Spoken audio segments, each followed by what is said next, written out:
सभी को शुभ संध्या। आज हम उपस्थित हुए हैं मणिका भाग 1 के द्वितीय पाठ पाथेयम।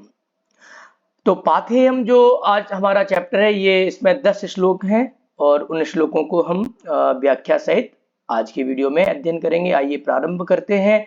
तो प्रथम श्लोक है, पृथिव्याम त्रीणि रत्नानि जलम अन्नम सुवासितम मूढ़हि पाषाण खंडेषु रत्न संज्ञा विधीयते। अर्थात पृथिव्याम, पृथ्वी पर या पृथ्वी में। पृथिव्याम जो शब्द है यहाँ पर सप्तमी विभक्ति का एक वचन है, तो पृथिव्याम का प्रश्न निर्माण हो जाएगा कुत्र। पृथ्वी पर त्रीणि रत्नानि, 3 रत्न हैं, और वो 3 रत्न कौन कौन से हैं? जलम अन्नम सुवासितम। जलम अर्थात पानी, पानी के बिना दुनिया में कुछ भी नहीं हो सकता, जीवन हमारा आगे नहीं बढ़ सकता है। और दूसरा जो रत्न है वो है अन्नम, अर्थात अन्न जिससे हम खाते हैं, जिससे हम अपना जीवन व्यतीत करते हैं। और जो तीसरा रत्न बताया है वो बताया गया है सुभाषितम, अर्थात अच्छी बातें, अच्छी बातें जिनके माध्यम से हम अपने जीवन को व्यतीत करते हैं, जीते हैं। तो ये पृथ्वी पर 3 तरह के रत्न बताए गए हैं। मूढ़हि पाषाण खंडेषु, जो मूढ़ अर्थात मूर्ख जो लोग हैं वो पाषाण खंडेषु, पाषाण कहते हैं पत्थर को, और खंड कहते हैं टुकड़ों को। तो पत्थर के जो टुकड़े होते हैं उनको रत्न संज्ञा, रत्न का नाम विधीयते बताते हैं। अर्थात जो मूर्ख लोग होते हैं वो पत्थरों के टुकड़ों को रत्न का नाम देते हैं। और जबकि रत्न जो है पृथ्वी पर वो 3 प्रकार के बताए गए हैं। एक जलम अर्थात पानी, अन्नम अर्थात भोजन खाना, और सुभाषितम अर्थात अच्छी बातें। तो विद्वान लोग जो हैं वो पृथ्वी पे 3 तरह के रत्न बताते हैं, लेकिन जो मूढ़ लोग हैं वो पाषाण खंडेषु, पत्थरों के टुकड़ों को, जो हम नग वगैरह इत्यादि सारी चीजें होती हैं, इनको जो है वो रत्न का नाम दे देते हैं। जबकि 3 रत्न जलम अन्नम सुभाषितम च। द्वितीय श्लोक है, कल्प द्रुमः कल्पितमेव सूते सा कामधुक् कामितमेव दोग्धि चिंता मणिश्चिंतितमेव दत्ते सताम संगा सकलम प्रसूते। कहते हैं कि यहाँ पर 3 तरह की चीजें हैं। सबसे पहले कल्प द्रुमः, कल्प वृक्ष होता है जिससे हम कोई भी चीज मांगे तो वो हमारी कल्प जो द्रुम होता है, कल्प वृक्ष होता है, वो पूरी कर देता है। लेकिन कब? तो बता रहे कि कल्पितमेव सूते, जब हम कोई चीज मांगते हैं, कल्पित करते हैं। कल्पित का मतलब यहाँ पर है जब हम कोई चीज मांगते हैं, चाहते हैं, तो कल्प द्रुम, जो कल्प वृक्ष होता है वो हमको सूते प्राप्त करा देता है, दे देता है, वो वस्तुएं हमें देता है। उसी तरीके से सा काम दुख, तो सा मतलब वो है, काम दुख का मतलब यहाँ पर है कामधेनु गाय। तो कामधेनु गाय भी क्या होती है? जो हमारी मनोकामना होती है उनको पूर्ण करने वाली होती है। लेकिन कौन सी मनोकामना है? तो कह रहे कामितमेव, जो हम कामना करते हैं, जो हम चाहते हैं कि ये इच्छा मेरी कंप्लीट हो जाए, ये इच्छा मेरी पूरी हो जाए, वो इच्छा कामितमेव, जो कामना किया गया है उसको सा कामदुक, वो है जो कामधेनु है, वो दुग्धि हमें प्राप्त करा देती है, हमें दे देती है। और आगे करें चिंतामणि ही, यहां पर शब्द है चिंता मणि, विसर्ग है और विसर्ग के बाद चिंतित है, च है। तो विसर्ग के बाद अगर च और छ आ जाए तो विसर्ग को जो है यहां पर तालव्य शकार हो जाता है, श हो जाता है। तो चिंतामणिश चिंतितम, कि जो चिंतामणि है, चिंतामणि भी क्या करती है?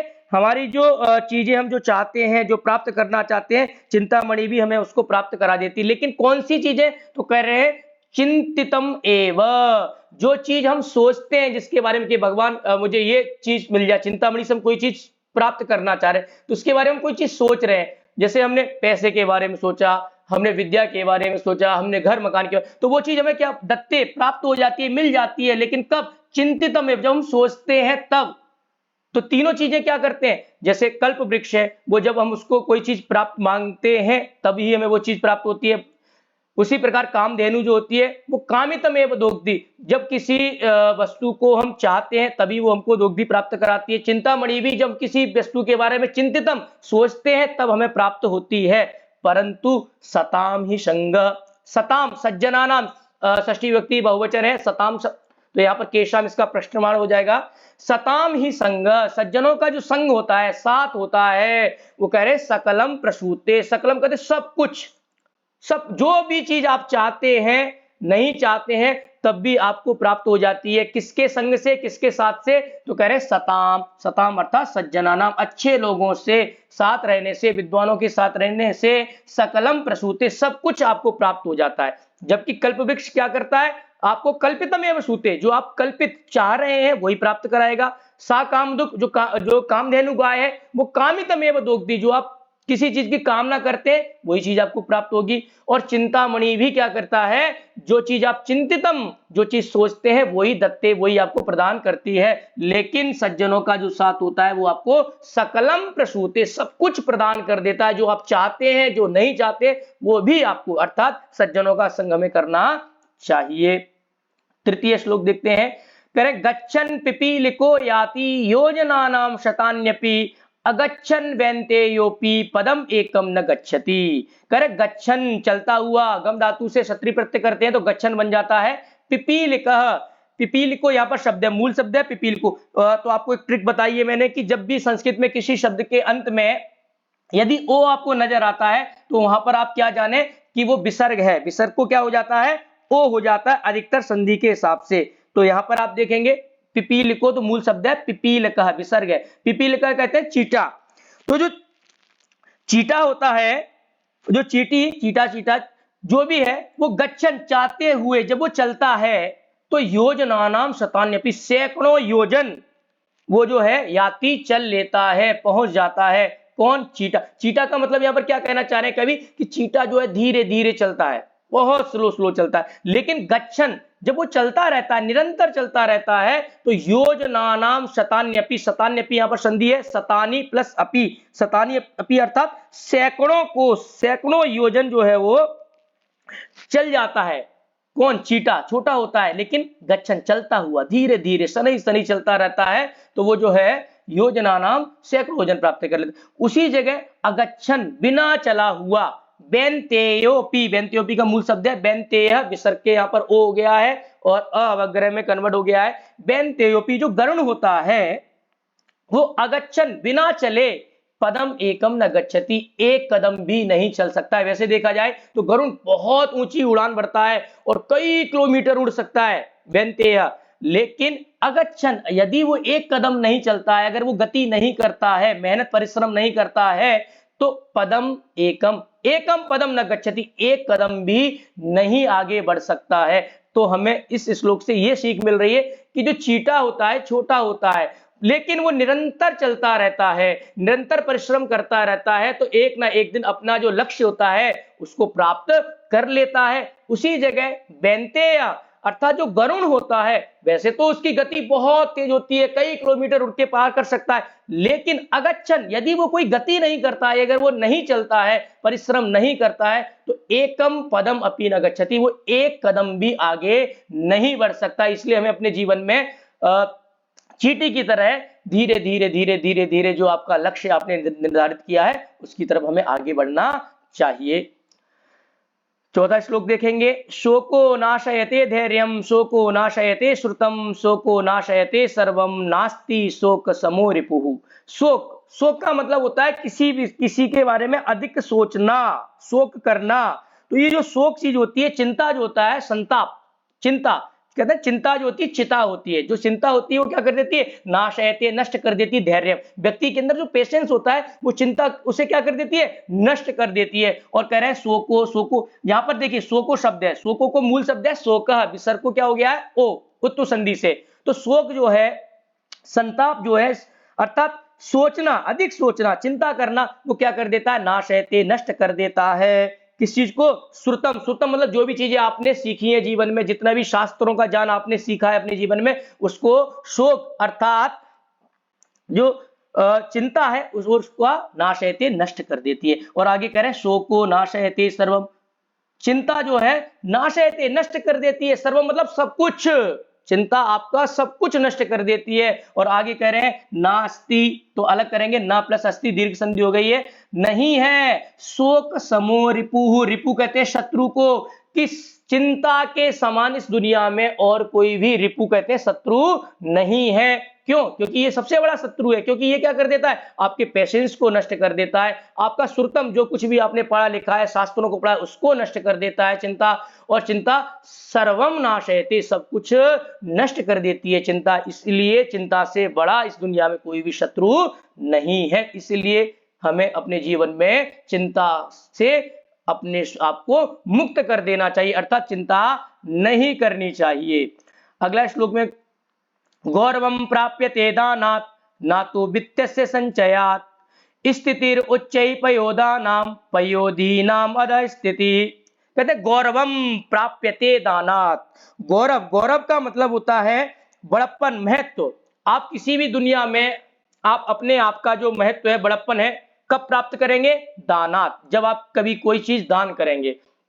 अच्छा, दान करने से आप क्या प्राप्त करेंगे? गौरव, अर्थात आपका नाम होगा, यश कीर्ति सम्मान होगा। वो किससे प्राप्त होगा? दानात्। ना तो वित्त से संचयात, वित्त से कहते हैं धन के, संचयात मतलब इकट्ठा करने से, ना मतलब नहीं।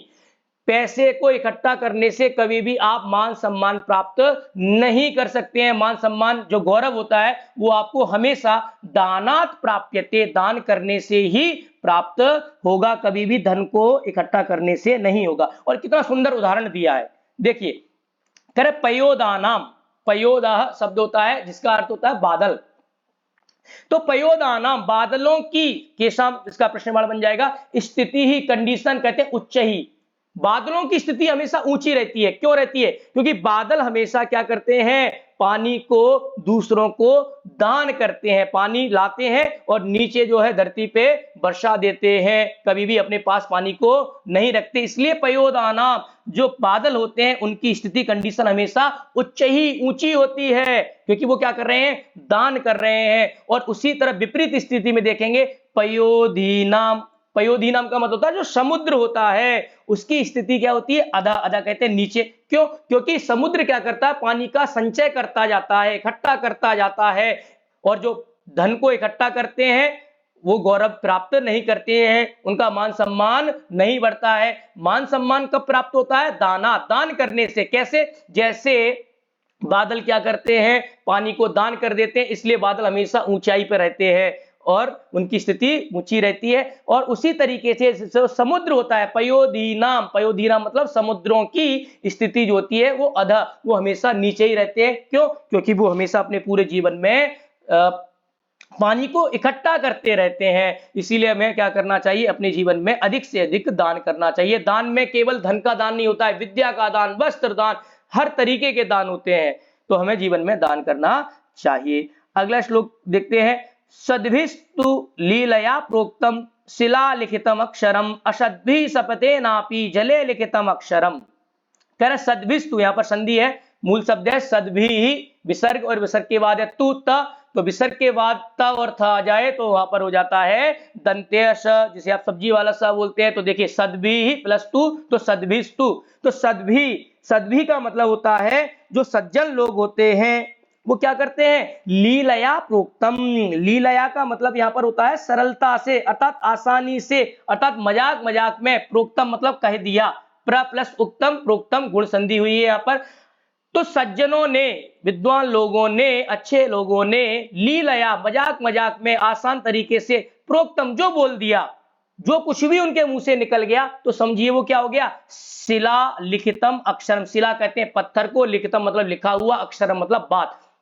हिंदी में बोलते हैं ना पत्थर की लकीर, पत्थर की लकीर का मतलब क्या हो गया, जो बोल दिया उसे अब तो करना ही है।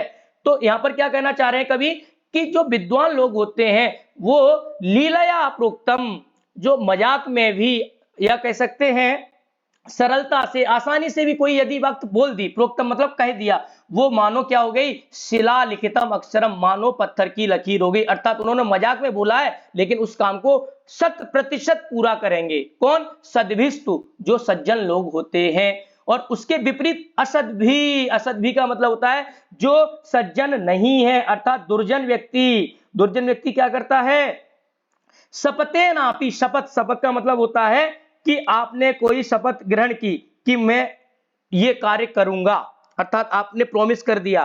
तो जो असद भी, जो दुर्जन लोग होते हैं, वो अगर शपथ ग्रहण भी कर लें, प्रॉमिस भी कर दें, तो वो भी उनके लिए कैसा है? कह रहे हैं जले लिखितम अक्षरम, जैसे जल पर, पानी पर लिखा हुआ है अक्षर, आप पानी पे कुछ भी लिखेंगे वो तुरंत मिट जाएगा, इसका मतलब उसका कोई महत्व नहीं है। तो दुर्जन लोग अगर शपथ, शपथ अर्थात कसम अर्थात प्रॉमिस, प्रॉमिस भी कर दें, कसम भी ग्रहण कर लें कि मैं ये काम करूंगा, तो भी ये समझना उनकी बात कैसी है? जैसे जले लिखितम अक्षरम, जैसे मानो उन्होंने पानी पे क्या हुआ, कोई अपनी बात लिखी है, क्योंकि पानी पे लिखी हुई बात नहीं टिकती। और जो सद्विस्तु, जो सज्जन लोग होते हैं, उन्होंने अगर मजाक में भी अगर कोई बात बोल दी, तो वो मानो शिला लिखितम अक्षरम, मानो उनकी जो है पत्थर की लकीर है, वो उसको करके ही मानेंगे। अगला श्लोक देखेंगे, करे भवंती नम्रस्तरवा फलोद्गमहि नवाम्भुवीर भूरि विलंबिनो घनाः अनुद्धताः सत्पुरुषः समुद्रभिः स्वभाव एवेश परोपकारिणाम। बहुत अच्छा श्लोक है। कह रहे हैं देखिए यहाँ पर नम्रास्तरवा, तो यहाँ पर मूल शब्द क्या है? नम्राहा, और तरवा विसर्ग के बाद त और थ आ जाए तो सत्व संधि से यहाँ पर दंत्यश हो गया है। तो तरुह तरु तरवा, तरवा अर्थात वृक्ष, पेड़ जो होते हैं वो फलोदगमयी, फलोदगमयी यहाँ पर दो शब्द हैं, यहाँ पर भी संधि हुई है, फल प्लस उद्गमयी, अ और उ को ओ हो जाता है गुण संधि से।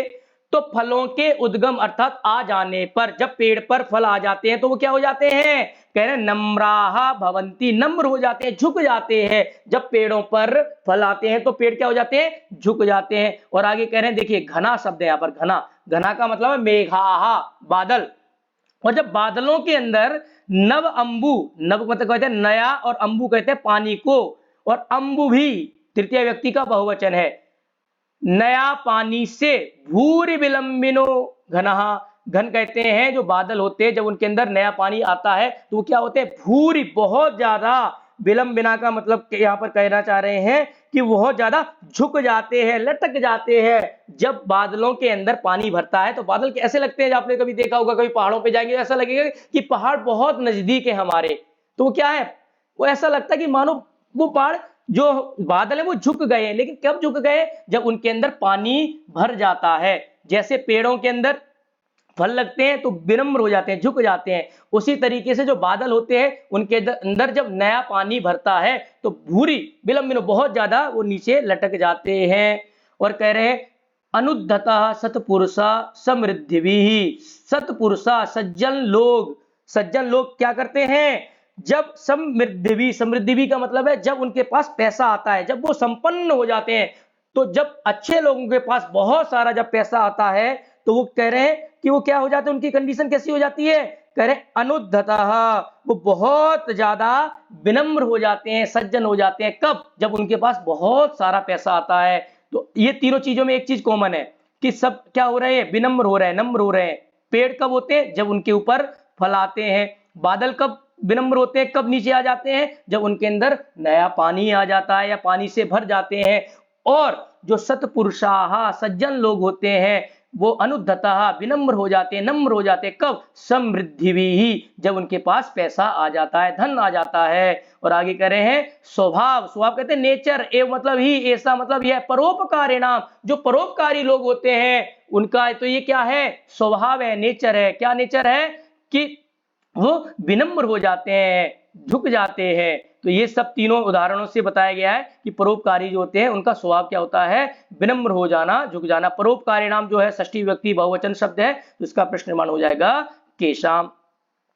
अगला उदाहरण श्लोक देखेंगे, काष्ठाद अग्निर्जायते मध्यमानात् भूमिस्तोयम खन्यमाना ददाति सोत्साहनाम नास्ति असाध्यम नराणाम मारगदब्धा सर्वयत्नः फलन्ति। कह रहे काष्ठाद अग्निर्जायते मध्यमानात्, तो ता को दा हुआ है यहाँ पर संधि से, तो मध्य मानात शब्द है, मूल शब्द है मध्य मानात। तो मध्य मानात का मतलब होता है घर्षण करना, अर्थात रगड़ना।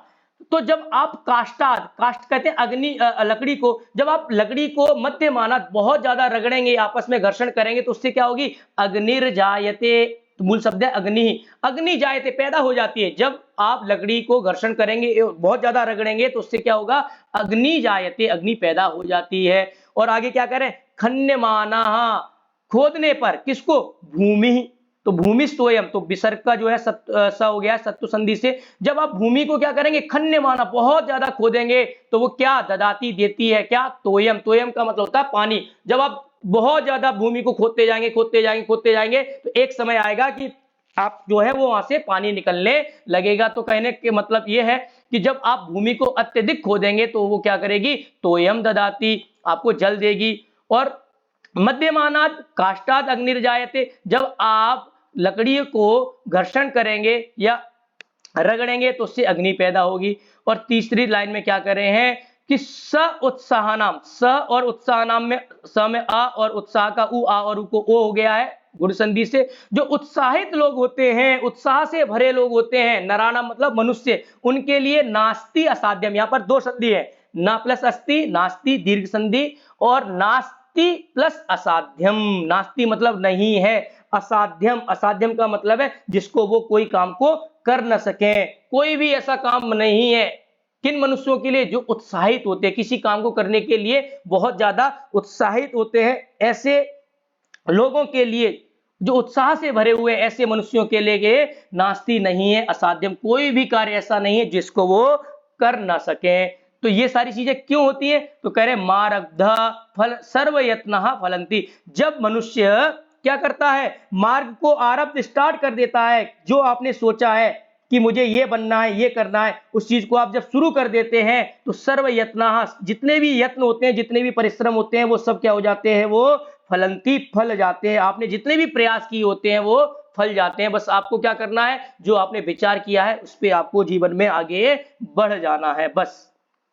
अगला श्लोक है, वयमिह परितुष्टाः बलकलैस्त्वं दुकूलैः सम इह परितोषो निर्विशेषो विशेषः सतु भवति दरिद्रो यस्य तृष्णा विशाला मनसि च परितुष्टे कोर्थवान को दरिद्र। बहुत ही अच्छा श्लोक है। करें वयम इह परितुष्टा, कि वयम मतलब हम सब, कभी कहना चाह रहे हम सब जो सामान्य व्यक्ति होते हैं वो परितुष्टा, संतुष्ट हो जाते हैं। किससे, बलकलैहि, बलकई कहते हैं जो छाल वाले कपड़े होते हैं, उनसे हम क्या हो जाते हैं, हम लोग संतुष्ट हो जाते हैं। लेकिन कह रहे हैं तुम जो है वो विशेष लोगों के लिए कह रहे हैं, जो अपने आप में अपने व्यक्तित्व को बड़ा महान समझते हैं, वो किससे संतुष्ट होते हैं, कह रहे हैं दुकूलही, रेशमी वस्त्रों से। हम जो सामान्य व्यक्ति हैं वो तो बलकलई परितुष्टा, जो छाल के कपड़े होते हैं उससे संतुष्ट हो रहे हैं। लेकिन तुम अर्थात जो महान लोग हैं, जो अपने आप को महान समझते हैं, बड़ा व्यक्ति समझते हैं, वो रेशमी वस्त्रों से क्या होते हैं, परितुष्ट, संतुष्ट होते हैं। आगे क्या करें, सम इह परितोषो, और सम मतलब समान, ये मतलब यहाँ परितोषो मतलब संतुष्टि। यहाँ पर हम दोनों की संतुष्टि क्या हो गई है, समान हो गई। कैसे, हम बलकल के कपड़ों से, छाल के कपड़ों से संतुष्ट हो गए, और आप जो है वो रेशमी कपड़ों को पहन करके संतुष्ट हो गए। तो यहां पर क्या है, परितोषा, परितोषा का मतलब है संतुष्टि, है ना, सेटिस्फैक्शन। क्या है, सम मतलब समान है, हम दोनों दोनों संतुष्ट हो गए, आप अपनी तरीके से, हम अपनी तरीके से। और क्या है, निर्विशेषो विशेष, यहां पर कुछ भी विशेष बात नहीं है, आप अपनी तरीके से संतुष्ट हो गए, हम अपनी तरीके से, कोई भेदभाव नहीं है दोनों में, है ना। और कह रहे सतु भवति दरिद्रो यस्य तृष्णा विशाला, यस्य तृष्णा विशाला भवती सह दरिद्र, यस्य जिसकी तृष्णा कहते इच्छाएं, विशाल कहते बहुत ज्यादा बड़ी होती है, सह तो दरिद्र, वो दरिद्र होता है, गरीब, दरिद्र का मतलब गरीब। गरीब कौन है, जिसकी बड़ी बड़ी इच्छाएं होती हैं। और आगे कह रहे हैं मनसी च परितुष्टे, मनसी मन के, परितुष्टे संतुष्ट होने पर, कोर्थवान दरिद्र, भाई कौन पैसे वाला और कौन गरीब, कोई अर्थात पैसे वाला नहीं है, कोई गरीब नहीं है। जब अगर मनुष्य, व्यक्ति का यदि मनुष्य संतुष्ट, मन यदि संतुष्ट हो जाता है, तो फिर न कोई पैसे वाला और न कोई गरीब, सारा खेल किसका है, मन का। इसीलिए हमें अपने मन पर कंट्रोल करना चाहिए। आगे कह रहे हैं ऐश्वर्यस्य विभूषणम सुजनता शौर्यस्य वाक संयमो जानस्य उपशमः कुलस्य विनयो वित्तस्य पात्रे वया अक्रोधस्तपसा क्षमा बलवताम धर्मस्य निर्वाज्यता सर्वेशामपि सर्व कारणम इदम शीलम परम भूषणम। बहुत ही अच्छा श्लोक है। ऐश्वर्यस्य, ऐश्वर्य का मतलब होता है पैसा, धन। तो धन जो होता है उसका जो विभूषण है, आभूषण है, वो क्या है, सुजनता, अर्थात अच्छा आचरण। अगर आपके पास बहुत सारा जो ऐश्वर्य है, पैसा है, तो आपका जो उसके अंदर क्या होना चाहिए, सज्जनता होना बहुत जरूरी है, क्योंकि उसका गुण कब प्राप्त होगा, जब आपके अंदर सज्जनता होगी। और आगे कह रहे हैं शौर्यस्य वाक संयमो, शौर्य, शौर्य अर्थात वीरता, पराक्रमता। अगर आपके अंदर पराक्रमता है, शौर्यता है, तो आपके अंदर उसका विभूषण क्या है, कह रहे हैं वाक संयम। वाक कहते हैं वाणी को, संयम कहते हैं कंट्रोल। तो उसे अपनी वाणी पर कंट्रोल होना चाहिए, कंट्रोल करना चाहिए। तो जो शौर्य है, पराक्रम है, उसका जो विभूषण है वो है वाणी पर कंट्रोल। आगे कह रहे ज्ञानस्य उपशमा, ज्ञानस्य प्लस उपशमा, ज्ञानोपशमा, यहाँ पर गुण संधि हो गई। तो जो व्यक्ति ज्ञानवान है, जो विद्वान है, उसका जो विभूषण है अर्थात उसका आभूषण है, वो कह रहे हैं यहाँ पर उपशमः, अर्थात उस व्यक्ति को अपने ज्ञान में जो उसने जो सीखा है उससे अपने आप मन को शांत रखना चाहिए, उसको मन पे कंट्रोल होना चाहिए। अर्थात ज्ञानी व्यक्ति का, जो ज्ञानवान व्यक्ति है, उसका जो विभूषण आभूषण है वो है मन पर कंट्रोल, अर्थात उसे अपनी इंद्रियों को शांत रखना चाहिए मंत्र पे। और आगे कह रहे कुलस्य, जो कुल अच्छे कुल में पैदा हुआ है, उसका जो विभूषण है वो क्या है, विनय, विनम्रता। उसके अंदर विनम्रता होना जरूरी है, क्योंकि जिसके पास पैसा गमन होता है, बड़े कुल में पैदा होता है, उसके अंदर विनम्रता बहुत कम होती है। और आगे कह रहे वित्तस्य, धन का जो विभूषण है वो क्या है, पात्रे व्यय, अर्थात अच्छे पात्र में जो योग्य व्यक्ति है, जो आवश्यक, जिसको धन की आवश्यकता है, उस पे व्यय, खर्च करना ही वित्तस्य विभूषणम, धन का क्या है, वो आभूषण है। और आगे कह रहे अक्रोध तपसा, जो तपस्वी व्यक्ति होता है, तपस्या करता है, मैं तप करता है, जन जो मुनि योगी होते हैं, उनका जो विभूषण है वो क्या है, अक्रोध, अर्थात क्रोध न करना। अगर कोई तपस्वी व्यक्ति है और क्रोध कर रहा है, इसका मतलब वो अपने तरीके सही तरीके से तपस्या नहीं कर रहा है, क्योंकि तप करने के बाद भी अगर उसे क्रोध आ रहा है तो कहीं ना कहीं उसके तप में कोई ना कोई कमी है। इसलिए तपस्वी व्यक्ति का जो विभूषण आभूषण है वो है क्रोध न करना। और आगे कह रहे क्षमा, क्षमा करना, अर्थात क्षमा किसका आभूषण है, तो कह रहे बलवताम, जो बलवान व्यक्ति होते हैं, शरीर से बहुत मजबूत होते हैं, वो उनका जो आभूषण है वो है क्षमा, दूसरों को माफ करना। और आगे कह रहे धर्मस्य विभूषणम, विभूषणम हर शब्द में जोड़ेंगे, धर्म का जो विभूषण है वो क्या है, निर्व्याजता, अर्थात छल से रहित, हमें किसी के साथ छल नहीं करना चाहिए। जितने भी धार्मिक गुरु हैं वो अगर अपने धर्म के जो अपोजिट जाकर के कोई चीज करेंगे तो वो अपने जो धार्मिक चीज है उसके साथ वो न्याय नहीं कर रहे हैं। इसलिए धर्म का जो विभूषण आभूषण है वो है छल से रहित, अर्थात हमें किसी के साथ छल नहीं करना चाहिए। तो अब क्या कह रहे हैं, ये सारी चीजें बता दी, और सर्वेशम अपनी सर्व कारणम, ये सारे कारण बता दिए, सबका विभूषण बता दिए, लेकिन सबसे बड़ा आभूषण इस दुनिया का वो है शीलम परम भूषणम। शील का मतलब स्वभाव, आपका नेचर, आपकी विनम्रता, आपका बिहेवियर, इस दुनिया का आपका कैरेक्टर, अच्छा आचरण आपका इस दुनिया में सबसे बड़ा आभूषण है। अर्थात आपका बिहेवियर अच्छा नहीं है तो आपके पास सारी चीजें होने के बाद भी समझिए आपके पास कुछ नहीं है। शीलम परम भूषणम, अर्थात आपका नेचर, आपका व्यवहार इस दुनिया में सबसे बड़ा आभूषण है। तो हमने ये 10 श्लोक पढ़े, आप इनको पढ़िए, और इसको पढ़ने के साथ साथ आप इसमें संधि युक्त पदों को अलग अलग करें कि कौन कौन सी संधि यहाँ पर हो सकती है। मैंने मोस्टली जितने भी श्लोक हैं उनमें संधियां साथ साथ में बताई गई हैं, कौन कौन सी संधियां हैं, इनको जोड़ करके अलग करके आपके सिलेबस में जितनी भी संधियां हैं उनको हमने यहाँ पर डिस्कस किया है। संधि और प्रत्यांत शब्द इसमें हमारे श्लोकों में नहीं है, जितनी भी संधियां हैं वो हमने यहाँ पर डिस्कस की है। आप पढ़िए इनको और इससे इनका लाभ उठाइए। धन्यवाद।